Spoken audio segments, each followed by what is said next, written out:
लेकिन हमारा तो मिजाज ही अलग है। और एक बात समझ बैठी है हम लोग के जो होगा देखा जाएगा, देख लेंगे, जो होगा देखा जाएगा, अभी मौज कर लेने दो।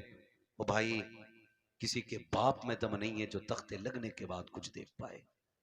औकात नहीं है जो कब्र के अंधेरे को उजाले में बदलने की ताकत रखता हो। कब्रिस्तान जाते हैं आप लोग, देखें कब्रिस्तान, गए होंगे कभी कव्वाली सुनने। अक्सर मेले भी ना कब्रिस्तानों में, भोजपुर में उरस होता, उर्स थोड़ी होने, उरस हो रहा। हाँ, पूरा कब्रिस्तान तमाशों से भरा रहता है, कब्रों पे लोग चढ़े रहते हैं। गैरत आती है यार, हम तो हुजूर के उम्मती हैं, क्या हमें कब्रों के भी एहतराम नहीं रहे? जिस जमीन पे जूते उतार के चलने की इजाजत है, वहां कब्रिस्तान में कब्रों के ऊपर चढ़ बैठे। और कब्रिस्तान में भी कोई तिलावत नहीं है, उलमा बैठे। कब्रिस्तान में तो जोर से कुरान पढ़ने तक की इजाजत नहीं। और वहां कव्वालियां हो रही हैं, तमाशे हो रहे हैं, जूते पहन के गधे घोड़ों की तरह दौड़े जा रहे हैं। मरना नहीं है, आना नहीं है कब्रिस्तान में एक दिन, ख्याल नहीं है कुछ भी हमें। ओ भाई, कब्र वो जगह है जहां सबको आके लेटना है।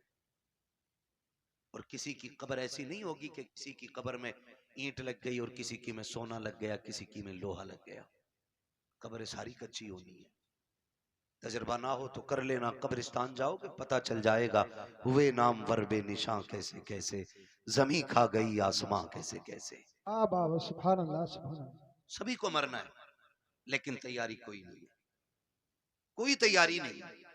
और कई बार तो सीधे मदरसे वालों को लोग गालियां देते, ताने देते, तरह तरह की बातें करते। अगर मस्जिद का इमाम या मौलवी समझाने बैठ जाए ना, तो कहते हैं जी तब चलेंगे जब खुतबा होगा। मौलाना बहुत कड़वा बोलते हैं, खुतबे के टाइम मस्जिद में जाना है। हमारी कौम इतनी बेगैरत हो गई है, हमें खतीब भी वो चाहिए जो यहां बैठ के शेख चुल्ली की हरकतें पूरी अदा करे, जो मिंबरों पे बैठ के तमाशे करें, जिनकी बातों में मजाकें हो। हम इतने बेगैरत होते चले जा रहे हैं। इन महफिलों का मतलब यह होता था, अगर कोई गुनाह का आदी होता था तो महफिलों में आकर के तौबा करके उठा करता था। आज ये मकसद खत्म हो गया। कह रहा बड़ा मजा आया यार, वो तो माइक फेल कर गया, उसने तो साउंड उड़ा दिए, उसने तो पत्ते बजा दिए, कुछ नहीं बजने वाला। आज दम है ना सीने में, तो आज बज रहा है जो भी बज रहा है। आज ताकत है ना, आप भी बुला रहे हो, डॉक्टर साहब भी कह रहे हैं आ जाना। कल जब सांस फूलने लगेगी और बात भी एक सांस में पूरी नहीं होगी ना, तो फिर गैर तो गैर अपने भी दो रोटी देने तैयार नहीं होते।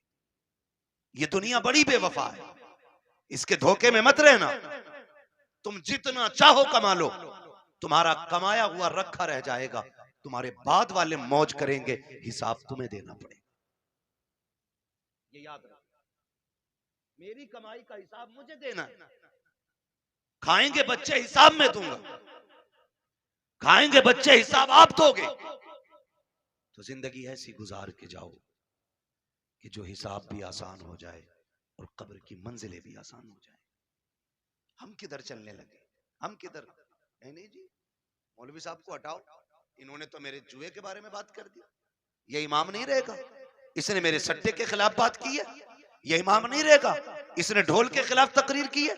मेरा बेटा तो इकलौता ही था ना, मुझे तो आतिशबाजी करनी थी। और यार, कई लोग कहते हैं कि शादी एक बार होती है। मैं कहता हूं भाई, शादी एक बार होती है तो जिंदगी भी एक ही बार मिलती है। अभी से जैसे सुभान चाहो अल्लाह। गुजार लो। इसे चाहो तो अल्लाह को राजी करके गुजार लो, और इसे चाहो तो अल्लाह को नाराज करके गुजार लो।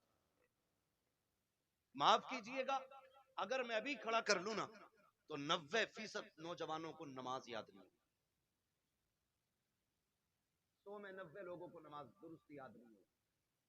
ये कंडीशन है हमारी। और कुरान वाला आ जाए और बैठे हो हम लोग नीचे, तो कुरान वाले के लिए उठ के खड़ा नहीं हो सकता। क्योंकि ये मुखिया का बेटा है, ये प्रधान का बेटा है, ये ठेकेदार का बेटा है, ये जमींदार का बेटा है। लाओ दुनिया की सारी डिग्रियां उठा के ले आओ, वकालत भी ला के पल्ले में रखो, जजों के पूरे जजमेंट ला के रखो, दुनिया के बड़े बड़े लोगों की, प्रोफेसरों की तालीम ला के पल्ले में रखो, अमीरों की सारी दौलत ला के रखो, पैसे वालों का पैसा रखो, सोने वालों का सोना रखो, जितनी सारी दौलत दुनिया में है एक पल्ले में ला के रखो। मैं कुरान वाले के सीने की एक आयत लेके आता हूं, खुदा की कसम पूरी दुनिया की दौलत मिलकर के कुरान की एक आयत का मुकाबला नहीं कर सकती। नारे तकबीर, नारे रिसालत, बस लगे आला हजरत उलमाए सुन्नत हजरत अल्लामा मुफ्ती अहमद साहब मुरादाबादी, नारे हैदरी जिंदाबाद जिंदाबाद। कुरान पढ़े नौजवानों, मरना ऐसा है, जनाजे उठते हैं हर उम्र में, ये कोई जरूरी नहीं है बाल सफेद होंगे तब बंदा मरेगा। हाँ, अब तो अक्सर बूढ़े बैठे रह जाते हैं कि घर से चार चार जवान चले जाते हैं, पता चला अभी दादा बैठा है, अभी बाप बैठा है, बेटे चले गए। गारंटी नहीं है, कोई गारंटी नहीं है। कब्र वो जगह है कि जिसको अंधेरे का घर कहा जाता है, जिसको कीड़ों का घर कहा जाता है, हाँ, जिसको बिच्छुओं का घर कहा जाता है, जिसको सांपों का घर कहा जाता है। ये तो करम है अल्लाह का, उसने मट्टी डाल के बंदों के अब छुपा दिए। अगर वो खोलने पे आ जाए तो बड़े अच्छे अच्छे मुंह नहीं दिखा सकते। हम किसी को क्या नीचा करेंगे? कोई कहते यार दाढ़ी रख ले तो कह रहा चलो तुम ही जन्नत में चले जाइयो। खेल समझ रखा जिंदगी को, तमाशा ही ये भी कोई। यकीन नहीं आता तुम्हें ना, जाओ हॉस्पिटलों में जाके देखो, ऑक्सीजन लगे पड़े मुंह पे, ऑक्सीजन, सांस नहीं ले पा रहे हैं। दौलत जाके पूछना, कोई कहेगा ये करोड़पति लेटा है, कोई कहेगा ये अरबपति लेटा है। अगर दौलत ही सब कुछ होती ना तो मुंह पे ऑक्सीजन नहीं लगता। लेकिन अल्लाह दिखाता है, देख किस अकड़ में रहता था, आज मैंने तुझे सांस सांस के लिए मोहताज कर दिया है। जब जवानी थी, जब ताकत थी ना, तो बोलता था ना, अरे जाओ देख लेंगे, जाओ देखा जाएगा। क्या कब्र में देखेगा? जब सांस फूलती है ना तो पूरी दौलत देख करके बंदा ना एक सांस वापसी की ख्वाब देखता है, तमन्ना करता है। तुम नहीं जानते हो, खुदा की कसम तारीख पढ़ करके देखो, बड़े बड़े दौलत वालों को देखो, आज अकड़ आ गई है, 4 पैसे आ जाते हैं फिर 3 कुछ नहीं है। जितने बड़े दौलत वाला उतना बड़ा अय्याश बना बैठा है, जितना बड़ा अमीन है उतना बड़ा चैलेंज कर रहा है, जिसके पास दौलत कसरत से है उतनी बेगैरती के साथ जिंदगी गुजारता जा रहा है। हमारी कौम का हुआ क्या है, ताशों में हम लग गए, ढोलों में हम लग गए, तमाशे हमसे आबाद हैं, मस्जिदें हमने वीरान कर रखी हैं। क्या जवाब खुदा को जाके दोगे? मुझे बताओ तो सही, जिसकी नाफरमानी करते हो उसके एहसानात याद हैं कि नहीं? तू सो के नहीं उठता है, खुदा नाश्ता पहले दे देता है। तू इबादत एक वक्त की नहीं करता, दोपहर का खाना खुदा देता है। तुझे जोहर असर का याद ख्याल नहीं आता, मगरिब का सजदा तूने नहीं किया, शाम का खाना उसने दे दिया है, ईशा की पढ़े बगैर तू तो सो गया था। तुझे तो कपड़ों का होश नहीं, तुझे तो बदन का होश नहीं। वो कैसा मालिक के कुल है, तुझे बेहोशी के आलम में ऑक्सीजन की कमी नहीं करता है, फेफड़ों की रफ्तार नहीं रोकी जाती है, नफ्स बराबर चला रहा है, दिलों की धड़कनें बराबर चल रही है। ये सब कुछ कौन कर रहा है? ये सिर्फ वही कर रहा है जिसने लफ्ज़ कुन से कायनात पैदा की है, जो निजाम हस्ती को चला रहा है। तू जिसकी नाफरमानी कर रहा है, ये सारी पावर उसी की है, सारी ताकत उसी की है। और तुम्हें खुदा का वास्ता, अगर खुदा तौफीक दे, सुबह को आँख खुल जाया करे, अजान होते ही मस्जिद में जाया करो, नमाज पढ़ के नाश्ते किया करो, खुदा की कसम रोजी भी बढ़ा दी जाएगी, तुम्हारी उम्रें भी बढ़ा दी। जिंदाबाद जिंदाबाद, नारे तकबीर, नारे रिसालत, बस लगे आला हजरत, जश्न दस्तार बंदी, जिंदाबाद जिंदाबाद।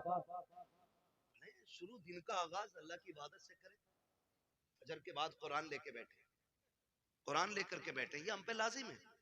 बैठे हम कुरान लेकर के, फिर देखो अल्लाह कितनी बरकतें दे रहा। लेकिन माफ कीजिए, हमें खुदा पे उतना भरोसा नहीं रहा जितना तावीजों पे हो गया, जितना डोरियों पे हो गया। हाँ, जितना डोरियों पे हो गया। मुझे बताओ, मैं कहता हूँ ये जितने वायरस फैले ना डॉक्टर साहब, अगर अल्लाह सिर्फ सिर्फ ऑक्सीजन कम कर देना तो बाकी किसी वायरस की जरूरत नहीं। पूरी दुनिया सजदे में पड़ी होगी, पूरी दुनिया। लेकिन वो जबरन किसी को अपनी बारगाह में लाना नहीं चाहता। वो तो कहता अब मैंने तुझे दोनों रास्ते दिए, तुझे जन्नत का भी मालूम है, दोजख का भी मालूम है, अब फैसला तुझे करना, तुझे मैं प्यारा हूं या तुझे दुनिया प्यारी है? कह रहा मौलाना मैं कतई हराम काम ना करता मगर मजबूरी आ गई, बालक भूखे थे। तू बता तू बड़ा है या नबी की बेटी फातिमा ज़हरा बड़ी है? मुझे बता तो सही। एक दिन मेरे हुजूर बेटी के घर तशरीफ लाए, जाओ जाके बेटियों से भी कहना। आज कितने घरों में इसलिए तलाक हो जाती है, बेटियों के शौक पूरे नहीं हो पाते ना, तो शौहरों को गालियां देती हैं, ताने देती हैं, तो फिर शौहर मजबूरी में तलाक दे देता है। जाओ जाके बेटियों से कहो। कामयाबी ये नहीं है कि तू 70,000 का जोड़ा पहने, कामयाबी ये नहीं है तू 20,000 का लहंगा पहने। कामयाब बेटी वो है जो पैबंद लगे कपड़े पहन के शोहर को राजी करके दुनिया से चली जाए, वो सबसे ज्यादा कामयाब बेटी है। लेकिन ख्वाब बड़े, शौक बड़े। जब से ये आए ना ये खिपड़े मोबाइल है, अब तो नमाज छोड़ देगी लेकिन सीरियल नहीं छोड़ेगी, रोटी में लेट हो जाएगा लेकिन सीरियल देखेगी। ये तमाशे हमारे घरों में आ गए, और वो फैशन फिर हमारी नस्ल, वही फैशन उतर आया, वही फैशन में उतर आया। हमें हो क्या गया, आज दुनिया चीख रही है, दुनिया चीख रही है। फिर वो जब देखती है तो शोहर से कहती है मुझे ये चाहिए ऐसे कपड़े। शोहर बेचारा 500-600 रुपए रोज का कमाने वाला, 500-600 रुपए रोज के अब तो खर्चे भी हैं घर के। गरीब से गरीब तर बंदे का खर्च कम से कम 1000 रुपए घर का हो गया, जो महंगाई का दौर है। मेरी बेटी मेरी बहन, अगर शोहर 600 रुपए कमा के ला रहे, बता बच्चों का पेट भरे या तेरे शौक पूरे करे? खुदारा इन शौकों का गला घोटो, जिंदगी इसका नाम नहीं है। एक दिन मेरे हुजूर बेटी के घर तशरीफ लाए, बेटी के घर दस्तक दी, आवाज आई मन दक्कल बाब, दरवाजा किसने बजाया? हुजूर फरमाते हैं अना मोहम्मद रसूलुल्लाह, बेटी मैं तुम्हारा वालिद आया हूँ। कहती हुजूर अकेले हैं या कोई साथ में? हुजूर फरमाते हैं बेटी अकेला हूँ। फरमाया फिर अंदर आ जाए, और अगर कोई साथ में हो तो मुझे चादर दे। हुजूर अंदर तशरीफ लाए, बेटी मुसल्ले पे बैठी है, सुने कान खोल के। जब अंदर आए बेटी मुसल्ले पे बैठी है, हुजूर के इस्तकबाल में उठ के खड़ी हुई, कदम कांप गए, कदम कांप गए। मैं किसकी बात कर रहा हूँ? खातून जन्नत, जिनको जन्नती औरतों की मलका बनाया गया है, हाँ, जिनके सवारी का वादा मेरे हुजूर ने ले लिया, मैं उनकी बात कर रहा हूँ। आज के घर की बात नहीं। आज कोई मौलवी की बेटी, कोई किसान की, कोई प्रधान की, कोई जमींदार की, कोई चौकीदार की, आज मुस्तफा की बेटी नहीं है। लेकिन मिजाज फिर भी आज के देखिए, और कल की बात देखिए, खड़ी हुई मुसल्ले पे। हुजूर फरमाते हैं फातिमा ये बात क्यों कही? कोई हो तो चादर दे दे, और ना हो तो अंदर आ जाए। कहती हैं अब बाबा जो दुपट्टा मैंने ओढ़ रखा है ना, इसके पैबंद खुल गए हैं। कोई और होता तो मैं इसके ऊपर से आपकी चादर डालती, लेकिन बाप है और बाप बेटी का पर्दा क्या। जब आए ना तो बेटी अपी गिरने लगी, हुजूर ने बेटी को संभाला। फरमाते फातिमा खैर तो है? कहती या रसूलल्लाह फाकों से कमजोरी इतनी आ गई है कि खड़ा नहीं हुआ जाता। हुजूर की आंखों में आंसू आ गए। फातिमा क्या चाहती है? महबूब बेटी तेरी और इतने फाके? मेरे नबी ने फरमाया बेटी मुसल्ले का कोना हटा। जब कोना हटाया ना तो मुसल्ले के नीचे हीरे जवाहरात का दरिया था। आका फरमाते बेटी जितने चाहे भर ले, मगर याद रखना या तो दुनिया ले लो या आखिरत ले लो। खातून जन्नत ने वही कोना छोड़ दिया। कहती आका फातिमा की पूरी जिंदगी खुदा के लिए गुजरी है, मुझे इस दौलत की कोई जरूरत नहीं है। आज हुआ क्या है हमें, आज हुआ क्या है? बात बात पे बेटियां तलाक मांगने लगती हैं। चल चल तेरे घर में सुख नहीं पाया, तेरे घर में सुकून नहीं पाया। और जब लड़ाइयां होती है ना तो फिर ये भी फोन करके कहते आऊं क्या बेटी? वो कहती आओ अब्बा जरा देखियो। सुनो, शादी के बाद औरत के हक में सबसे ज्यादा ताकतवर उसका शोहर होता है, बाप चाहे करोड़पति क्यों ना हो। शोहर से ज्यादा ताकतवर कोई नहीं उसके लिए। आपके पास दौलत है, आप गए आपने जाके तमंचा कान पे रख दिया, लेकिन शोहर 3 बार कहेगा तलाक तलाक तलाक, पूरा खेल खत्म, सिस्टम खत्म। अब आप कुछ नहीं कर सकते, मार सकते हो लेकिन बेटी को जिंदगी नहीं लौटा के दे सकते। जो इज्जत गई है वो नहीं लौटा के दे सकते। आपसे भी थोड़ी सी गुजारिश है, मियां बीवी के झगड़े हुआ करे तो उड़ के न जाया करो, उड़ के न जाया करो। क्या कर बेटी गलती तेरी है तो राजी तू कर, और गलती शोहर की है तो फिर हम बाद में बात कर लेंगे। गरम गुस्से पे ना जाओ। नुकसान किस चीज का हो रहा है? झगड़े पहले भी होते थे और आज भी हो रहे हैं, लेकिन फर्क इतना, पहले झगड़े होते थे और बीवी घर जाते जाते 8 दिन लग जाते थे, गुस्सा ठंडा हो जाता है। और आज तो औरतें भी इतनी चला के पहले फोन लगा लिया, फिर कह रही है आदमी से बताओ क्या कह रहे थे तुम, फोन चालू है। मेरे बाप को क्या कह रहे थे, तो वो उसे क्या मालूम फोन लगा हुआ, वो कहते तेरे बाप को भी देख लूंगा मैं। वो सुन रहा है उधर, अभी झगड़ा खत्म नहीं हुआ, गाड़ी दरवाजे पे। क्या कह रहा भाई, देख के दिखा। आए, गिरबान पकड़ लिया, बस इतनी गुस्सा का पीता हो गई तलाक, मरो अब जा करके। और ये तलाक कराने वाले खुद अपनी बेटी को इज्जत के टुकड़े नहीं दे पाते।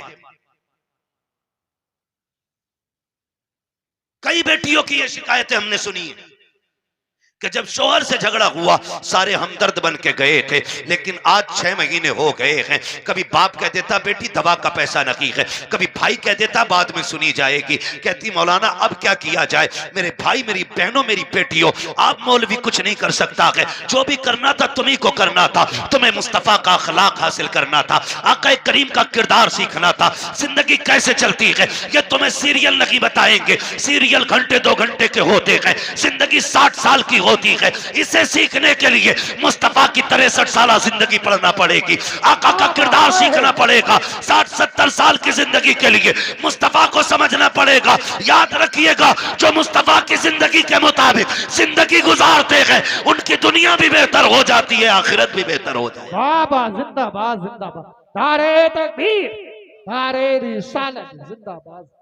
कोशिश करें हुजूर की जिंदगी से, लेकिन दिल के पपोले जल उठे सीने के दाग से, इस घर को आग लग गई घर के चिराग से। माफ कीजिएगा, हमारी कौम को जितना शौक नाचने और कूदने का है ना, उतना अल्लाह रसूल की बातों का शौक नहीं है। हाँ, उतना शौक नहीं है। हमारे इलाके में अक्सर 2-4 जगहें ऐसी हैं जहां पे ढोल तबंगर तमाशे सब कुछ हो रहे हैं। क्यों क्यों हो रहे हैं? क्या ये जायज है? मुझे जरा दिल पे हाथ रख के बताओ। मजार बना है ये मेरे सामने, दिख रहा है मुझे, मजार है। ये जो अल्लाह वालों के मजार बने, ये क्यों बने? क्या ये तमाशे करते थे? इनके गलों में ढोलक लटकी रहती थी? मजार उनके बने हैं जिन्होंने रातें भी जाग के गुजारी हैं, दिन रोजों में गुजारे हैं। इबादत करने वालों के मजार बने, और उनके मजार पे पक्के पक्के शराबी बेनमाजी आते हैं। एक की दाढ़ी नहीं होती और कह रहा मुझे चढ़ गया चिश्ती रंग रंग। ये रंग है चिश्ती? एक वक्त मस्जिद में जाने की तौफीक नहीं, वो कह रहा है मुझे चढ़ गया चिश्ती रंग रंग। ये चिश्ती रंग है? ये शैतानी रंग है तुम्हारा, ये इबलीसी रंग है। रंग चढ़ा था अबू बकर पे, रंग चढ़ा था मेरे नबी का उमर पे, रंग चढ़ा था उस्माने गनी पे, रंग चढ़ा था मौला अली पे। बाबा बाबा जिंदाबाद। इन लोगों पे रंग चढ़े, ये लोग हैं अल्लाह वाले। आज तमाशे, माफ कीजिए, हाथ जोड़ के कह रहा हूं, बुरी लगे लगे, मैं आईना हूं दिखाऊंगा दाग चेहरे के, जिसे खराब लगे सामने से हट जाए। मैं चापलूसी करके, डॉक्टर साहब ने बुलाया, साहब के हुक्म था, कारी साहब किबला की मेहनत है, तो मैं इसलिए नहीं आया हूं तुम्हारी चापलूसी करके पैसा बटोर के निकल। इतना कड़वा बोल के जाऊंगा कि आखिरी सांस तक याद रखोगे। हाँ, आखिरी सांस तक याद रखोगे, इतना कड़वा बोलूंगा, इसलिए कि फ्री की जन्नत मेरी झोली में नहीं। मुझे पता जन्नत सस्ती होती तो हुसैन करबला में 72 सर न कटवाता। क्या बात। जन्नत इतनी सस्ती होती तो बिलाल कभी खाल अंगारे और कोयलों से न जलवाते। जन्नत मुश्किल थी ना, तभी तो अंगारों पे जलाए गए। सुहैब रूमी जैसे लोग, हुजूर के ऐसे आशिक, खुदा की कसम तारीख पढ़ो, आज भी कलेजे कांपते। क्या किया हमने दीन के लिए? क्या किया? हाँ, होता क्या, पूरा सा आ गया बाबा का चंदा दे दो। पहली बात तो सुने, हलाल कमाई इतनी इज्जत वाली होती। फरमाया गया हलाल कमाई का 1 रुपया भी अगर कब्र में गिर जाए और तख्ते लगा दिए गए हों, फरमाया गया तख्ता हटा के रुपया निकाला जाए। 1 रुपए की इतनी वैल्यू है। जबकि सगा भाई मुंह ना देख पाया हो, बेटे ने बाप को ना देखा हो, बाप ने बेटे को ना देखा हो, तख्ते हटा के मुंह दिखाने की इजाजत नहीं। लेकिन रुपया निकालने का हुक्म है। तेरे रुपए की इतनी अहमियत है इस्लाम की नजर में, हमारी नजर में कितनी अहमियत? पूरा सारिया बाबा का ठीक है, उर्स करो, लेकिन शरीयत के दायरे में करो। उर्सों से मुखालफत नहीं, तुम्हारे तमाशों से तकलीफ है। सुन सकते हैं कड़वी बातें? बोलूं जरा मैं? मेरे सामने नौजवान बैठे, जवान बिगड़ते हैं तो बच्चे इनकी उंगली पकड़ के मेलों में जाते हैं।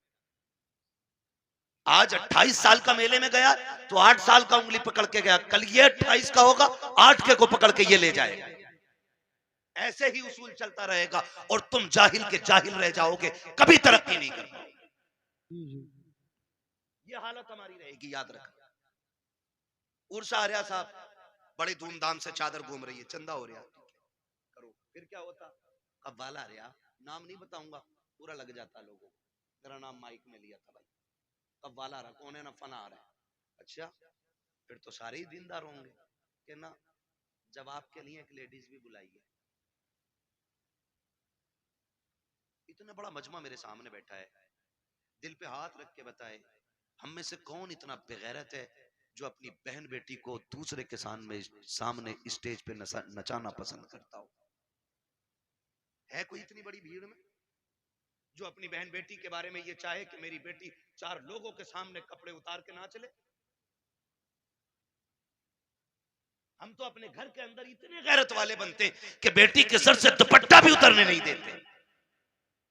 जब हमें अपनी बेटी के बारे में इतनी गैरत आती है तो फिर वो जो आके स्टेज पे बैठी वो भी तो किसी की बेटी होगी ना। ओ भाई, वो भी तो किसी के घर की इज्जत होगी। मुझे बताया जाए, हमें अपनी बेटियों की इज्जत इतनी प्यारी है तो पराई बेटी को नचाने का हक तुझे किसने दिया है?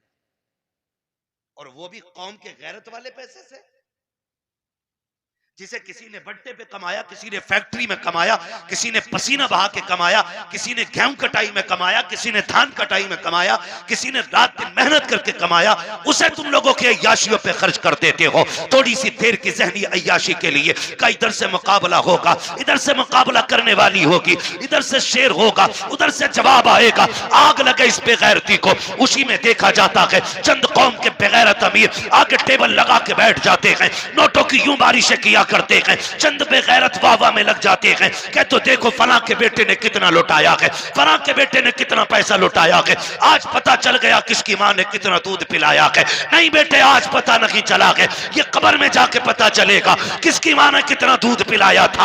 आज जो तमाशे देख के कहते हो आज पता चल गया अमीर कौन है। तुमसे हाथ जोड़ के कहता हूं, और बेगैरती में पैसा न लुटाना। तुम्हारी बस्ती में बेवाएं भी होंगी, तुम्हारे बस्ती में गरीब भी होंगे, तुम्हारी बस्ती में यतीम भी होंगे। तुमने देखा होगा जब तुम्हारे बेटे ईद के दिन नए कपड़े पहन के ईदगाह जाते होंगे तो उसी रास्ते पर कुछ गरीब मुस्लिम बच्चे कोई चने की दुकान लगाता होगा, कोई खिलौनों की दुकान लगा के बैठा होगा। खुदा की कसम उसका भी जी चाहता है वो भी ईद के दिन नए कपड़े पहने, वो भी जी चाहता था कि ईद की नमाज पढ़ने के लिए जाए, लेकिन साहिब गुरबत ने रास्ते में पकड़ के रोक दिया था, जरूरतों ने उसको खरीदार बना दिया है। बैठ गया कि रास्ते में सामान लेकर के हम खरीदते तो चले जाते हैं, लेकिन गुर्बत का ख्याल किसी को नहीं आता। हाँ, तेरे पास दौलत है, तुझे रब ने पैसा दिया था तो अय्याशियों के लिए तो नहीं था, कव्वाली और तमाशों में लुटाने के लिए नहीं था। काश क्या ही अच्छा होता तू इस पैसे को उठाता, चांद रात वाले दिन किसी यतीम के दरवाजे पे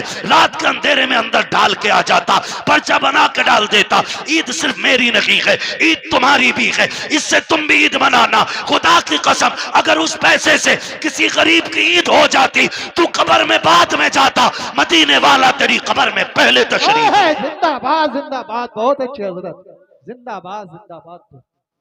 जो करने के काम थे वो किए ही नहीं, वो जो ना करने के तो डूब गए जा करके। हुए ना बरबे निशां कैसे कैसे, जमीन खा गई आसमां कैसे कैसे। अल्लाह ने तुम्हें दौलत दी है ना, खर्च करने से कौन रोकता है? लगाओ, लेकिन वहां जहां लगाने की जगह, जहां खर्च करने की जगह हमारे कमाई मेहनत की है तो हम क्यों हराम काम में लगाएं जिसका नतीजा कुछ ना हो। यार, मैंने किसी किसान को ढेला के धार में आज तक गेहूं बखेरते हुए नहीं देखा। क्यों नहीं बखेरता भाई? इसलिए कि इसमें बखेरूंगा तो मिलेगा क्या? सारा ही बह जाएगा। एक पक्की जमीन में 6 बार हल चला के दाना डालता है, सिर्फ इस उम्मीद पे कि इससे गेहूं उग के आएगा, एक के बदले में 7 बालें मिलेंगी, हर बाल में 70 दाने मिलेंगे। हम किसान से ताल्लुक रखने वाले लोग तो हम तो दाना भी बेकार जगह नहीं डालते। जब दाना बेकार जगह नहीं डालते तो आप पैसा बेकार जगह कैसे डाल सकते? पैसा बेकार जगह कैसे डाल सकते? अल्लाह ने दौलत दी है ना, तो तालीम पे लगाओ, इल्म पे लगाओ, कुरान वालों पे लगाओ। आप पैसे वाले किसी गरीब की तालीम में मदद करें, हम सबसे फिड्डी कौम है तालीमी एतबार से, पूरे मुल्क में सबसे निचले तबके में हम हैं इस वक्त तालीमी एतबार से। गवार हैं हम लोग, इतने गवार। डॉक्टर साहब अक्सर निकलना होता है, हम लोग तो रातों के मुसाफिर, और अक्सर कहते हैं उजाले अपनी यादों के हमारे साथ रहने दो, न जाने किस गली में जिंदगी की शाम हो जाए, है ना। जिंदगी मौत, मौत बहुत तेजी से हमारी तरफ बढ़ रही है, बहुत तेजी से। वो बहुत दूर नहीं है, बहुत तेजी से, बस इशारे की देर है, बस यूं ही पकड़ लिए जाओ, हिलने का मौका नहीं मिलेगा। कई बार डॉक्टर साहब इस बात का जिक्र करते, मुझसे कहने लगे मुफ्ती साहब मैंने देखा, कई बार लगता है डॉक्टरों को कि यार ये क्या 2 खुराक में ठीक हो जाएगा, लेकिन वो मर जाता है। वो कई बार ऐसे मरीज हमारे पास आते हैं कि लोग कह देते हैं बचेगा नहीं, लेकिन फिर भी बच जाता है। कहते हैं तब पता चलता है जिंदगी देने वाला भी अल्लाह है और मौत देने वाला भी अल्लाह है, सारी चीज का मालिक अल्लाह है। मेरे अजीज, मैं आपसे बात अर्ज कर रहा हूँ, जब कभी रातों में गुजरना होता है ना, तो जिस कौम के अंदर, जिस बस्ती के अंदर 9 बजे सारे सो जाते हैं, तो हम समझ जाते हैं यहाँ मुसलमान नहीं है। और जहां 12 बजे तक चौक में लोग बैठ के मोबाइल चलाते हैं, हम समझ जाते हैं यहाँ मुसलमान रहते हैं। क्योंकि वक्त की सबसे बड़ी बर्बादी अगर कोई कौम कर रही है तो वो मुसलमान कर रहा है। हमें अपने वक्त की कीमत मालूम नहीं, हमें अपने वक्त की कदर मालूम नहीं। नौजवानों, वक्त की कदर करो, वक्त को गनीमत जानो, कल ये चला जाएगा ना, एड़ियां रगड़ के मर जाएंगे, एक सांस कोई उधार नहीं देगा। सिकंदर नाम सुना होगा, एक बादशाह गुजरा, नाम सुना ना सिकंदर का, बड़े बादशाहों में नाम आता सिकंदर का। सिकंदर अपनी मुहिम पर था और रास्ते में सफर में उसे सांप ने काट लिया। जब सांप ने उसे काटा ना, तो उसकी फौज में तबीब थे, बड़े बड़े हकीम थे, सारे इलाज में लग गए। कुछ दिन उसको दवाइयां दी, आखिरकार उनको कहना पड़ गया बादशाह अब इलाज बस से बाहर है, मौत करीब आ गई है। उसने कहा क्या मैं गरीबुल वतन मर जाऊंगा, क्या मुझे अपने मुल्क की मिट्टी नसीब नहीं होगी? कहा नहीं, जहर इतना फैल गया है कि अब बचने के चांसेस नहीं। उसने कहा मेरे पास दौलत तो बहुत है, एक काम करो मेरी आधी दौलत ले लो और किसी से इतनी सांसें मुझे उधार दिलवा दो कि मैं अपने वतन में जाके मर सकूं। इतनी सांसें उधार दिलवा दो कि मैं अपने मुल्क में जाके मर सकूं। हंसे हकीम, कहने लगे डॉक्टर ऐसा कभी नहीं हो सकता। कहा क्यों? कि इसलिए नहीं हो सकता क्योंकि इसलिए नहीं हो सकता कि सांसें उधार नहीं मिलती है। उसने कहा अगर आधी दौलत से काम नहीं चल रहा है ना,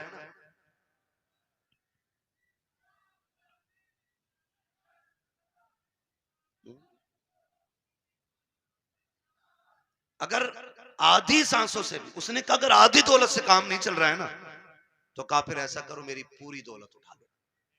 तवज्जो है सारे लोगों की? तवज्जो करें जरा मेरी तरफ देखें। उसने कहा अगर आधी दौलत से सांसें नहीं मिल रही ना, तो उसने कहा मेरी सारी दौलत ले लो, मेरी सारी दौलत ले लो, लेकिन इतनी सांसें मुझे दिलवा दो कि मैं अपने वतन में जाके मर सकूं। भाई शांति से आके बैठ जाओ। उसने कहा इतनी सांसें मुझे दिलवा दो कि मैं अपने वतन में जाके मर सकूं। तो उसने कहा बादशाह पूरी दौलत लेकर भी तुझे एक सांस कोई उधार नहीं दे सकता। उसने कहा फिर सुनो, अगर मेरी दौलत किसी काम की नहीं है ना, तो फिर एक काम करना, मैं मर जाऊं ना तो मेरे हाथ कफन के बाहर निकाल देना। क्या करना है? कफन के, बोले कफन के, मैं मर जाऊं तो मेरे हाथ कफन के बाहर निकाल जान दे। क्यों सिकंदर? उसने कहा ताकि जमाने को पता चल जाए दौलत पे भरोसा ना करना, ये सिकंदर के काम ना आ सकी तो तुम्हारे क्या काम आ सकती है। और ये भी निकाल के बता देना कि मैं वो बेवकूफ बंदा हूं जिसने सब कुछ दौलत को समझा था, लेकिन जब आया था तब भी हाथ खाली थे और जा रहा हूं तब भी हाथ खाली। मेरे अजीज, मौत जब आएगी ना, एक लम्हे का मौका नहीं देगी, एक मिनट का मौका नहीं देगी आपको, सीधा नहीं होने देगी। तुमने देखा होगा शद्दाद ने जन्नत बनवाई, सुना है कि नहीं? शद्दाद ने जन्नत बनवाई, ख्वाब कितने बड़े थे कि पूरी जिंदगी ऐश की जिंदगी जन्नत में गुजारूंगा, लेकिन जब मरा ना तो जमीन और आसमान के बीच में लटका हुआ था। और ये भी आता है कि एक पैर जन्नत के बाहर था और एक पैर अंदर था। अल्लाह ने कहा खींच लो रूह, इसे इसकी औकात पता चल जानी चाहिए, इसे इसकी हैसियत पता चल जानी चाहिए। नमरूद कितनी बड़ी ताकत का मालिक था, इतना बड़ा ताकतवर के खुदाई का दावा कर बैठा। अल्लाह ने एक मच्छर से मरवा दिया ताकि दुनिया को पता चल जाए सबसे बड़ा खुदा अल्लाह है, सबसे पावरफुल सिर्फ खुदा की जात है। और उसके उसूल से बगावत करोगे तो कोई बचाने वाला नहीं होगा, कोई बचाने वाला नहीं होगा। माफ कीजिएगा, मैयतें होती हैं कि नहीं होती? होती है मैयतें, दफन में जाते हैं सारे लोग, जाया करो, पढ़ी नहीं की, पता चल जाए इंतकाल हुआ है किसी का, कहीं भी पहुंच सकते हो। ईमान के साथ बंदा गया है तो जरूर जाया करो। अगर वो नेक होगा तो अल्लाह उसके सदके में तुम्हें बख्श देगा, और अगर तुम नेक होगे तो अल्लाह तुम्हारे सदके में उसे बख्श देगा। ये किया करो। और अब तो माफ करना, जनाजे भी ना जनाब, जनाजे भी अब तो बदले का बदला है, जनाजे भी बदले का बदला है। हमारे अब्बा के में आओगे तो तुम्हारे अब्बा के में आएंगे, तुम नहीं आओगे तो हम नहीं आएंगे। ये बात क्लियर, तुम आओगे तो हम आएंगे और तुम नहीं आओगे तो हम नहीं आएंगे। बता सवाब किसे मिला? किसी को ही नहीं, डंगवारा कर गए। हाँ भाई, एक थप्पड़ तूने मार लिया, एक हमने मार, बात है बराबर हो गई ना। तो अब जनाजे भी खुदगर्जी में हम लोग जा रहे हैं। और माफ कीजिएगा, जनाजा अमीर का होता तो भीड़ देखने मिलती है, और जनाजा गरीब का होता है तो लोग कंधा भी नहीं देना चाहते। जन्नत दौलत और गुर्बत पे टिकी हुई नहीं है, ये याद रखना। अगर ये लगता है कि अमीर के जनाजे को कंधा देने में ज्यादा सवाब है तो ये सबसे बड़ा धोखा है। मैं तो कहता हूं कंधा उसे जाके जल्दी दिया करो जिसे कोई कंधा देने तैयार ना हो, उसे पहले कंधा दिया करो दौड़ के, जिसका जनाजा कोई उठाने वाला ना हो। क्योंकि तुम नहीं जानते हो, जिसके जनाजे को भीड़ लगी है ना, लगता है ये दिखावे करके गया है, हमारे जैसा उसका शोहरा टीप टाप रही होगी। लेकिन जिसे कंधा कोई नहीं दे रहा है ना, तो समझ जाओ हो सकता है इसने रातों में इबादत की हो, इसने तब रब को आवाज दी हो जब कोई ना देख रहा हो, इसलिए लोग इसे कंधा देने तैयार नहीं।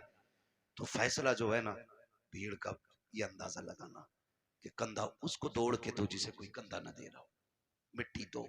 अब तो वक्त नहीं है, माफ कीजिएगा, हालात ये हो गए कि जनाजे को मिट्टी देनी तो बड़ी बात है, नमाज पढ़ के आधे निकल लेते। तो मसरूफी इतने हो गए, टाइम किसके पास है मिट्टी तक जाने का? है दुआ अजी, मिट्टी डाल दे 3 मुट्ठी, बड़ी बात है। कह रहे आप बैल खुले हुए छोड़िए, दुकान खुली रह गई, एक दिन आएगा मेरे लाल आंखें खुली रह जाएंगी। आज दुकान खुली है, बैल खुले, कल आंखें खुली रह जाएंगी। हाँ, वासिफ अली वासिफ ने जब किसी को खाना दिया ना भूखे को, तो पूछा था किसी ने क्या कर रहे हो, तो उसने कहा था यार कुछ नहीं, अपने जनाजे की भीड़ इकट्ठी कर रहा हूं। इतने अच्छे काम कर जाओ, लोग तुम्हारे जनाजों में शरीक होने लगे। अल्लाह से लंबी दुआएं मांगा करो रो रो के, मालिक जिंदगी अच्छी कर दे ताकि मौत भी अच्छी हो जाए। ये मांगा करो अल्लाह से। आज तो डरी कोई नहीं, डरी कोई नहीं। तो जब मौतें होती है नहीं होती, बोलो यार, बोल सकते हो तो बोलो, है ना? होती है कि नहीं मौतें? लोग मरते हैं, जिन्हें यकीन ना हो अल्लाह उन्हें दिखा दे जल्दी कि लोग कैसे मरते हैं। डर गए? लोग मरते हुए देखें कि नहीं? बोलो यार, जोर से बोल दोगे तो कोई मुंह का रसगुल्ला नहीं गिर जाएगा। मरते हुए देखे ना लोग। मौत के भी अलग अलग तरीके। रूह जब निकलती है ना, इधर से निकलना शुरू होती है और ऐसे निकलती हुई आती है, घुटनों में आती है ना तो रूह फिर अटकती है, फिर नेकियां काम होती आती हैं ना तो फिर रूह निकलती है, फिर कमर में जाकर रूह अटक जाती है, फिर नेकियां सहारा देती हैं तो फिर रूह पर चलती है। फिर सीने का जो मंजर होता है ना, वो बड़ा मुश्किल होता है। जब सीने में रूह अटकती है ना करके, तब इंसान को याद आता है कितने पाप किए थे और कितनी नेकियां की थी। तब एक एक करके नेकी याद आती है, एक एक करके गुनाह याद आता है। फिर सोचता है काश कुछ ऐसा कर लेता कि जो कब्र के उजाले का भी इंतजाम हो जाता। लेकिन फिर सोचने से कोई नतीजा नहीं, फिर कोई फायदा नहीं, फिर हजार सर मारो दीवारों में कुछ नहीं होता। हमने ऐसे भी देखे कि गले तक जब मौत आ जाती है ना, सिर्फ जबान करवटें बदलती है। जबान जो ये चल जाती है ना तड़ से, किसी पे भी चल जाती है ना एकदम से, जो एकदम से मिनट नहीं लगते, सेकंड नहीं लगते, ताड़ से ऐसा जुमला निकलता मुंह से कि सामने वाले के कलेजे के पार हो जाया करता है। तीर के दिए हुए जख्म भर जाते हैं यार, जबान के दिए हुए जख्म नहीं भरा करते हैं। जब बेटा अपने बाप से कहता है ना तेरी औकात क्या, तूने क्या किया था, तूने तो हमें से बड़ा कर दिया, ये जो संपत्ति है ना ये मेरी मेहनत की है, तो याद रखना ये जुमले बाप के कलेजे चीर देते हैं, ये जुमले माँ के कलेजे के टुकड़े टुकड़े कर देते हैं। ये जबान जो आसानी से चल गई थी ना बहनों से कि भीख लेने आ जाया करती है, तेरा है क्या इस जायदाद में, कभी ये ताने ना दिया करो, इसे संभाल के रखा करो। अगर ये गलत चल जाती है इंसान को दोज़ख में पहुंचा देती है, अगर ये सलामती से चलती है तो बंदे को जन्नत तक पहुंचा दिया। नारे तकबीर, नारे रिसालत। चंद बातें कर ले रहा हूं, खुदा रा ज़बान सही करें, ज़बान सही करें, इसे संभाल के बोला करें, ज़बान संभाल के बोला करें, तड़ से किसी को गाली ना दे, ऐसा जुमला ना बोले कि किसी के कलेजे के पार हो जाए। वरना याद रख, ये कब्र पे खड़े होकर जो बेटा कहता है ना बाद में, मेरे अब्बा को किसी को मेरे अब्बा से तकलीफ पहुंची हो तो माफी मैं मांग रहा हूं, आज इसकी माफी से कुछ नहीं होना है, कुछ नहीं होना। मेरे अब्बा पे किसी का कुछ हो तो ले लेना। ये वो बेटा कह रहा है जो बाप की कब्जा की हुई आधा बीघा जमीन पे एक्स्ट्रा खुद भी हल चला रहा, खाली कब्र पे होकर खड़े होकर सफाई दे रहा, सफाई। अगर इसके मन में देने की होती ना, पहले वो वाली बांट के आता जो अब्बा ने हराम की छीनी। अब्बा ने सगे भाई की 5 बीस से फालतू जोत रखी है, और बेटे को पता ये कब्जा किया हमने, पहले वो निकाल के दे जो अब्बा ने हराम की ली थी। बेटे से कहो वाली देखे ना, ये तो अब्बा ही हिसाब देंगे। तो कब्र पे खड़े होके अच्छा ना बना। अब सांस बंद हो गई, रजिस्टर बंद, अब तो कब्र जाने और कब्र वाला जाने। अब आया है ना अंदर, जमीन कहेगी आज तेल निकालूंगी। तूने मेरी खातिर अपने सगे भाई को कचहरियों में घसीटा, मेरी खातिर तूने फला रिश्तेदार को जलील किया, आ तुझे तेरी औकात दिखाऊं।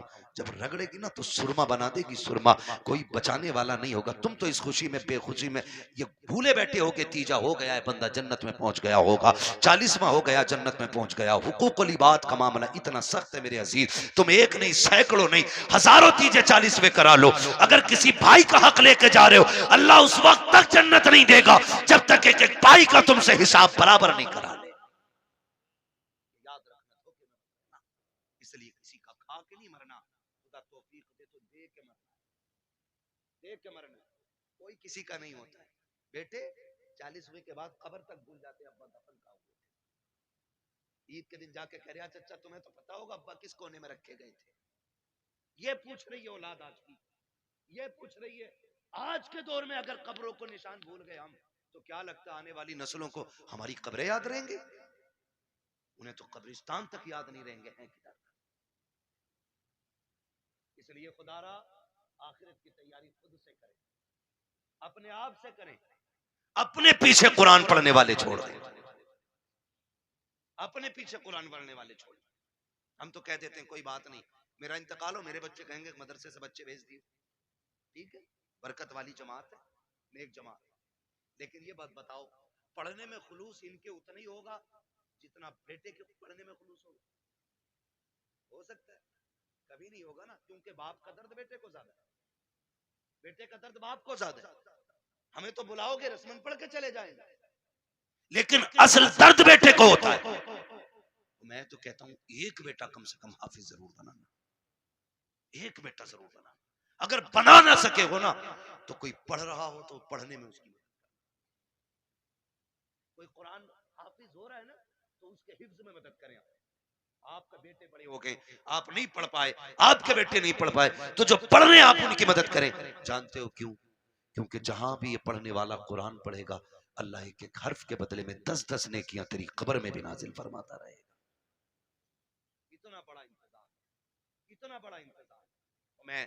मैं अर्ज करूंगा खुदारा पढ़ने वालों से भी और पढ़ाने वालों से आपसे गुजारिश है, जब आपके बच्चे हाफिज हो जाए ना तो फिर उनसे कह देना हमने तुझे कुरान के लिए छोड़ रखा है, कुरान के लिए तुझे छोड़ सकता है और कुरान तेरे लिए है। पूरी जिंदगी तुझे कुरान पढ़ना है। हमारा काम ना कर, खेती हम कर लेंगे, जमीनें हम जोत लेंगे, मेहनत हम कर लेंगे, लेकिन तुझे कुरान याद रखना है। अब्बा क्यों? अब्बा क्यों? कहा मैंने तुझे दुनिया के लिए कुरान नहीं दिया, मैंने तुझे कब्र के लिए कुरान दिया है।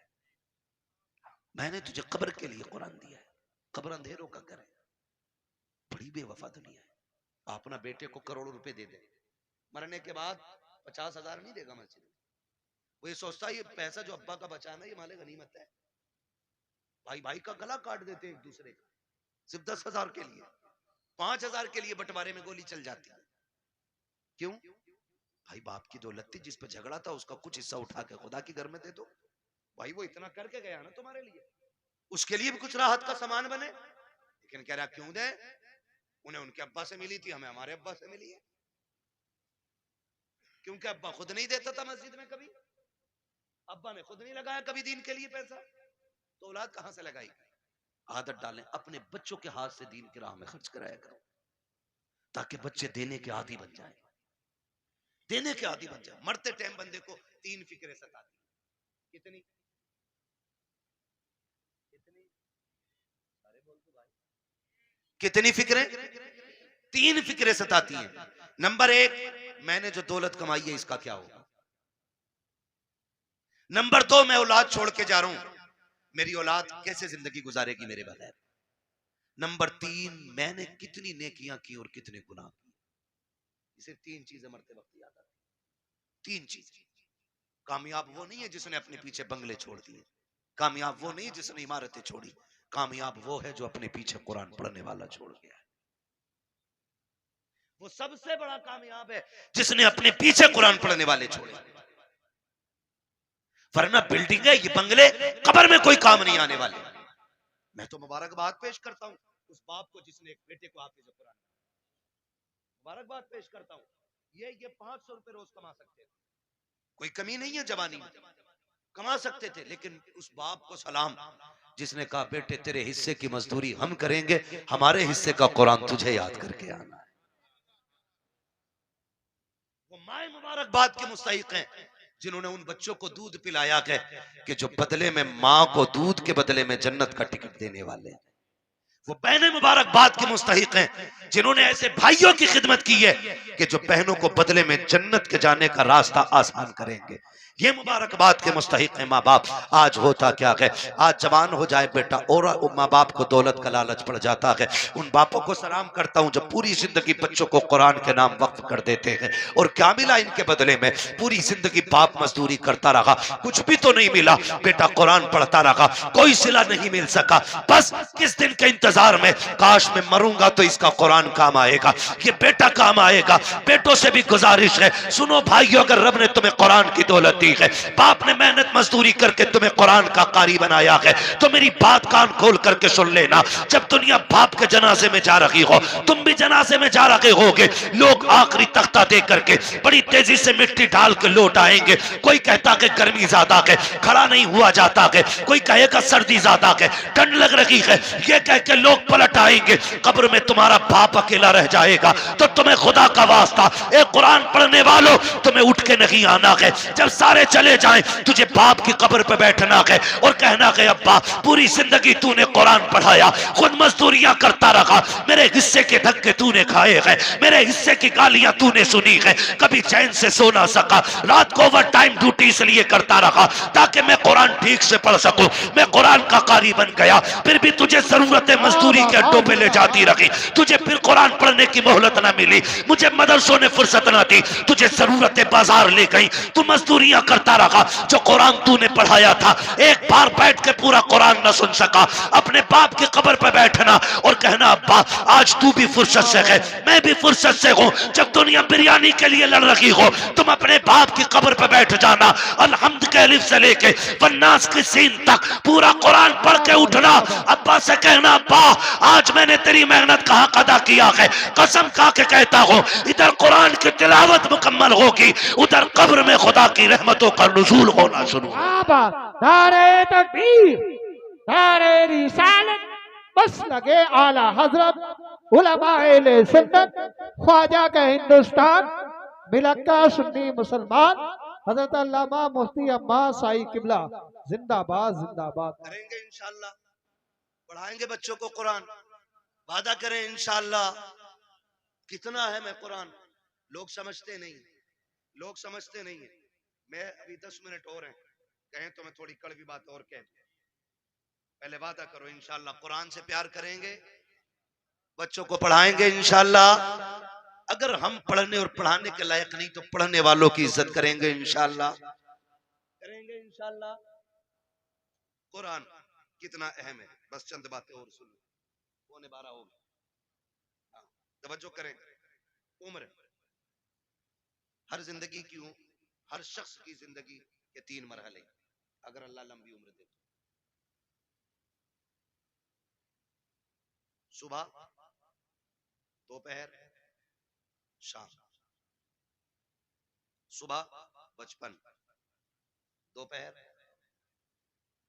बोले बड़े अच्छे लोग हैं माशाल्लाह, अगर हमारे इलाके के लोग अच्छे नहीं होंगे तो फिर किसके इलाके के लोग अच्छे होंगे? समझ गए? सुबह, सुबह, सुबह, दोपहर, शाम। क्या बात है, ये 3 होते हैं। इतना याद हो गया ना? सुबह बचपन होता है, दोपहर जवानी होती है, और शाम बुढ़ापा होता है। सुबह के बाद उम्मीद होती है दोपहर आएगा, दोपहर के बाद उम्मीद होती है शाम आएगी, लेकिन शाम के बाद उजाले का फिर कोई पहर नहीं होता, फिर आगे रात ही रात, फिर जो सूरज निकलेगा एक नई जिंदगी का आगाज होगा, नया दिन यानी कि नई नस्ल, फिर वो एक नई नस्ल का आगाज होगा। आप जानते हो बचपन इतना खूबसूरत होता है कि कब गुजर गया पता ही नहीं चलता, और लोग आखिरी सांस तक कहते हैं काश बचपन फिर से लौट आता। बचपन इसलिए भी खूबसूरत होता है क्योंकि जिम्मेदार बाप होता है। यही क्लियर है ना?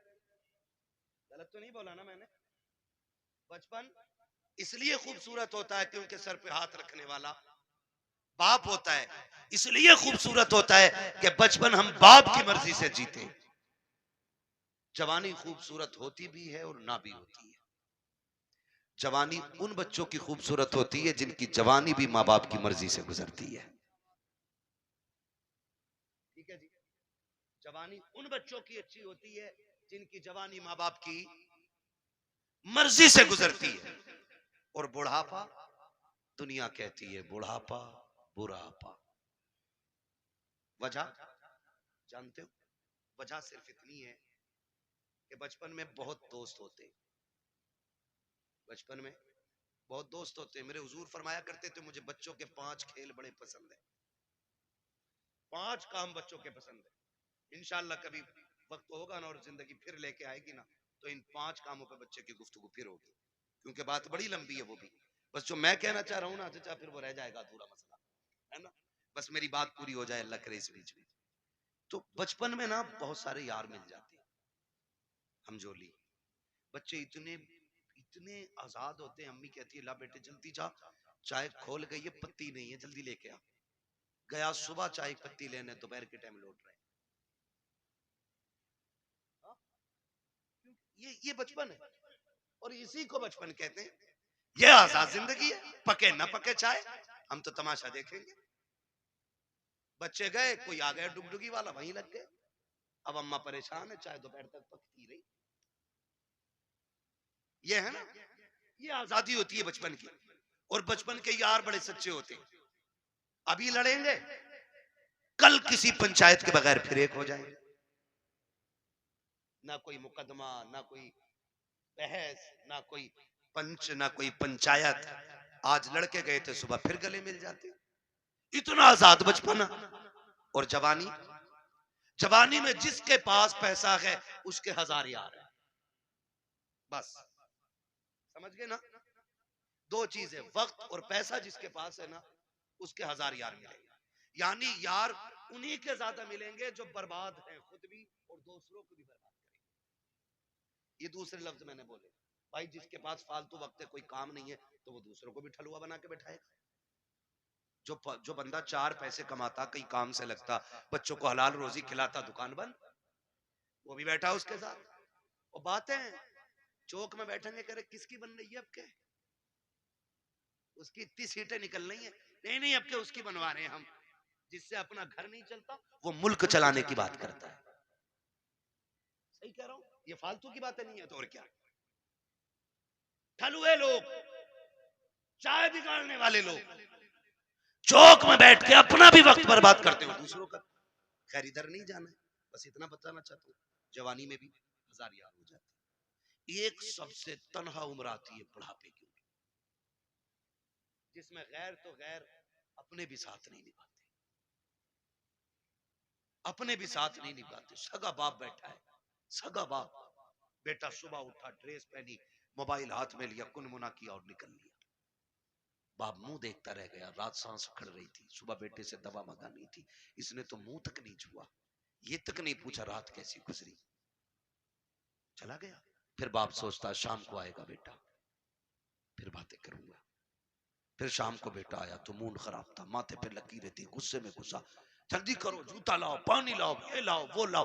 बाप फिर डर गया, लगता है बाहर किसी ने टेंशन दे दी है। बाप फिर ठहर गया, उसने फिर मन की बात न कही। इसी हाल में महीने बीत जाते हैं, दो बातें बाप बेटे से नहीं कह पाता। तुमसे हाथ जोड़ के गुजारिश करता हूं, तुम बच्चों को वक्त दो, हक है उनका, बीवी को वक्त दो, हक है उनका। रोज 10-5 मिनट माँ बाप को दे लिया करो। तुमसे वो कुछ नहीं मांगते बदले में, सिर्फ रोज शाम में बैठ के ये पूछ लो, अब्बा बता आज खाना खाया था? वो कहे खाया था। पूछ क्या खाया, अच्छा लगा कि नहीं लगा। ये पूरी जिंदगी हमसे कहते रहे, बेटे बता तुझे क्या पसंद है? बाप की मर्जी मछली की थी, हमने कहा नहीं आज हमें तो बिरयानी खानी है। बाप ने अपना फैसला कैंसिल किया कि बेटे की पसंद की बिरयानी बनाई जाए। बाप चाहता था बिरयानी बने, हमने कहा कोरमा खाना है। बाप ने अपनी पसंद कुर्बान की, कहा बेटे के लिए कोरमा बनाओ। आज जब बाप बूढ़ा होकर के बैठ गया है, बेटा क्यों नहीं पूछता है अब्बा बता तेरी पसंद क्या है? आज वो बनेगा जो तू चाहेगा, आज वो बनेगा जो तू कहेगा, आज वो बनेगा जो तेरी पसंद होगी। कसम खा के कहता हूं, खाने ऐसे बनवाया करो, तुम्हारा मालिक इतनी दौलत नहीं देगा जितना तुम्हारा खुदा इन जुमलों से तुम्हें बरकतें अता। वाह बाबा, सुभान अल्लाह, सुभान अल्लाह, जिंदाबाद जिंदाबाद। बीवी बच्चों की मर्जी से रोज खाना बनता है, हफ्ते में एक दिन बाप की मर्जी से। एक दिन बूढ़ी माँ को कहो अम्मा घर की मलिका तू ही है ना, आज खाना तेरी मर्जी से बनेगा, बता क्या चाहिए, बता क्या चाहिए। बस इतना पूछना माँ बाप से, और क्या तुम्हारे गुर्दे फेफड़े मांग रहे वो? बताओ तुम्हारा दिल मांग रहे वो? ये इतने गनी लोग होते हैं यार, अपना दिल दे के औलाद का दिल बचाने की कोशिश करते हैं। मैं नहीं जानता वो बात सही थी कि गलत थी, लेकिन इतना मैंने मोतबर लोगों को भी वो बयान करते सुना कि किसी लड़की ने अपने महबूब से कहा मुझे तेरी माँ का दिल चाहिए, और उसने जाके माँ का दिल निकाल लिया, लेके गया महबूबा के पास, कल ले तूने दिल मांगा था, ले आया हूं। उसने ठुकरा दिया ये कह करके जब तू माँ का ना हो सका तो मेरा क्या होगा, मेरा क्या होगा। अल्लाह अकबर। जब इतना सुना गिरा, खड़े से गिर गया, खड़े से गिरा, माँ के दिल से आवाज आई मेरे लाल चोट तो नहीं लग गई? ये तो जान दे के भी तुम्हें बचाना चाहते हैं। तुमसे किसने कह दिया तुम्हारा दिल मांग रहे हैं? तुमसे किसने कह दिया ये फेफड़े गुर्दे मांगेंगे? सिर्फ 3 मिनट जिंदगी के दे दो इन्हें, 10 मिनट दे दो इन्हें, इनके पास बैठ जाया करो, इनसे बात कर लिया करो, बात कर लिया करो। नहीं जानते हम लोग, हम नहीं जानते। मैं डॉक्टर साहब बैठे हुए हैं, डॉक्टर इसराइल साहब, पूरी जिम्मेदारी के साथ कह रहा हूँ, कसम खुदा की, कभी कभी बड़ी बड़ी ताकतवर बोतलें वो काम नहीं करती हैं जो बेटे के 2 मीठे बोल बाप को ताकत दे जाया करते हैं। बैठा करो इनके पास, इन्हें वक्त दिया करो। आज ये बूढ़े हो गए, आज ये चाहते कोई हमसे 2 बातें कर ले। मैंने कितने माँ को दीवारों से बैठते देखा है, दीवारों से। कई माएं झूले लेके बच्चों के बैठ गई है बुढ़ापे में, उसी को हिला रही है। बेटा किधर है? का दुबई में। बेटा किधर है? मुंबई में। बहू कहां? बच्चों को लेके वही है। फिर इसका क्या कर रही है? का इसे देखती हूँ बचपन याद आता है, बेटे से बात करने को जी चाहता, झूला हिला के इससे बात करती हूँ। ये दिन देखने थे माँ बाप को जिन्होंने जिंदगी हमारे नाम कर दी। आज उनके लिए हमारे पास 5 मिनट का वक्त नहीं है। क्या करोगे ऐसी दौलत का यार? अगर माँ बाप को खो के दौलत मिल भी गई तो कोड़ियों की नहीं है दौलत। इसलिए दौलत तो कभी भी हासिल की जा सकती है, माँ बाप दोबारा नहीं मिल सकते। आज हैं तो कदर कर लो, कल नहीं होंगे तो रोगे। फिर मांगोगे, चीखोगे, कब्रिस्तान जाओगे, मिट्टी के सिवा तुम्हें कुछ नजर नहीं आएगा। वहां वही मिट्टी जिसे तुम डाल के आए थे, वहां कुछ नहीं मिलेगा तुम्हें। आज है, इज्जत करो इनकी ना, वक्त दिया करो। झूलों से माए बातें करती है बेटों की, ये दिन दे दी औलाद ने। बीवी के पल्लू में ऐसा खुशबू में डूब गया जाकर के कि माँ की आहें याद नहीं रही। वो बूढ़ा बाप तो रातों रात जाग के हमें सुलाता था, आज उसके लिए हमारे पास 5 मिनट नहीं। वो पानी मांगता है, पानी देने तैयार नहीं। कई अमीर कहते जी मैंने तो नौकर लगा दिया। नौकर उतनी खिदमत कर लेगा जितनी तू कर लेगा। ओ भाई, नौकर के मुंह धुलाने में और बेटे के मुंह धुलाने में जमीन और आसमान का फर्क होता है। तुमने कहावत नहीं सुनी, अपना मारे छांव में डाले, पराया मारे धूप में डाले। अपने तो जख्म भी फूंक फूंक के साफ करते, और परायों पे क्या फर्क पड़ता है, वो तेजाब छिड़के या नमक। कभी ये ना करना, माँ बाप की खिदमत के लिए कभी नौकर ना रखना। अगर कुछ चाहता है ना तो उनकी खिदमत में खुद नौकर बन के रुक जाना, खुद नौकर बन के लग जाओ। इसलिए कि इनकी नौकरी तुम्हें दुनिया में भी आला मकाम देगी और आखिरत में भी आला मकाम देगी। इसलिए कि ये माँ बाप की नौकरी, माँ बाप की नौकरी है। ऑफिस के आगे हाथ बांध के इसलिए खड़े रहते हो, मालिक के आगे इसलिए ऊंची आवाज में नहीं बोलते हो कि बोनस कट जाएगा। मालिक की पहली घंटी पे इसलिए दौड़ आते हो कि ड्यूटी छूट जाएगी। माँ बाप की पहली आवाज पे क्यों नहीं आते हो? इनकी आवाज पे पहले दौड़ के आ जाया करो, वरना जन्नत हाथ से चली जाएगी, जन्नत चली जाएगी। अगर वो 2 टुकड़े देता है ना तो ये जन्नत के मालिक बने बैठे। जन्नत लेनी है तो इनके इशारों पे कूदना पड़ेगा, इनके इशारों पे बोलना पड़ेगा। आज बूढ़े माँ बाप के लिए वक्त नहीं, इन्हें वक्त दिया करो। बड़ी कीमती दौलत है ये अल्लाह की। ये बिस्तर पे भी पड़े ना तो बड़े काम के। कह रहा दुआ कर दो, मट्टी प्यारी अल्लाह को हो जाए अब्बा की। कहा क्यों? अब तो कहा बिस्तर पे ही पेशाब पखाना कर रहे हैं। मैंने कहा ये तेरी खुशनसीबी है कि बाप की खिदमत का मौका मिला है। तू नहीं जानता है, इनकी गंदगियां तू उठाएगा, तुझको बुलंदियों के ताज अता फरमाता चला जाएगा। नहीं समझते लोग इन चीजों को, नहीं समझते। बड़े खुशनसीब है जो माँ बाप की खिदमत करते हैं, उनकी खिदमत करके ना बड़े बन जाते। इन्हें वक्त दिया करो। मैं आपसे कहना चाहता हूँ, सबसे मुश्किल दौर बुढ़ापे का आता है। कौन सा दौर आता है? समझ रहे हैं ना मेरे बच्चे? सारे नौजवान भाई भी समझ रहे हैं ना? सबसे मुश्किल वक्त बुढ़ापे का आता है। आज ये बच्चे बैठे हैं छोटे छोटे, ईद से पहले देखना, बाप लेके जाए या माँ मार्केट लेके जाए, ले जाके ना ये नहीं कहते ये वाला पैक कर दो, माँ बैठा लेती है बेटे को ऊपर, खुद बैठती है नीचे, और जूते 10 तरह के निकलवाती है, वो अपने हाथ से निकालती है, पहनाती है, निकालती है, पहनाती है। बार बार कहती नहीं नहीं मेरे बेटे के पैर में अच्छा नहीं लग रहा, मेरे बेटे के पैर में अच्छा नहीं लग रहा। मैं बेटों से पूछना चाहता हूँ, जब हम इतने बड़े थे वो अपने हाथ से हमें जूते पहनाते थे। आज एक बार हम उन्हें दुकान में लेके गए, अब्बा बैठो तुम्हारे पैर में जूते डाल के मैं देखूंगा। अम्मा बैठ आज मैं देखूं तेरे पैर में कौन सा जूता अच्छा लगेगा। कभी लेके गए माँ बाप को? और लेके जाया करो। ईद का टाइम आए ना माँ बाप को लेके जाओ, कहना आज तक तुमने हमारी पसंद का पहनाया गया, अब हम तुम्हें तुम्हारी पसंद का पहनाने के लिए लेके जाया करो। हम इन्हें वक्त नहीं दे पाते, हमारे पास वक्त ही नहीं है। सबसे मुश्किल वक्त बुढ़ापे का। अब सुने जिन पे बुढ़ापा आना है, यह आ गया। जब दुनिया छोड़ जाएगी ना और कोई मुंह नहीं लगाएगा, कोई बात करने वाला भी नहीं होगा, कोई ये पूछने वाला नहीं होगा तेरे मुंह में दांत कितने, फिर पलटोगे मस्जिद की तरफ, फिर लौटोगे मस्जिद की तरफ।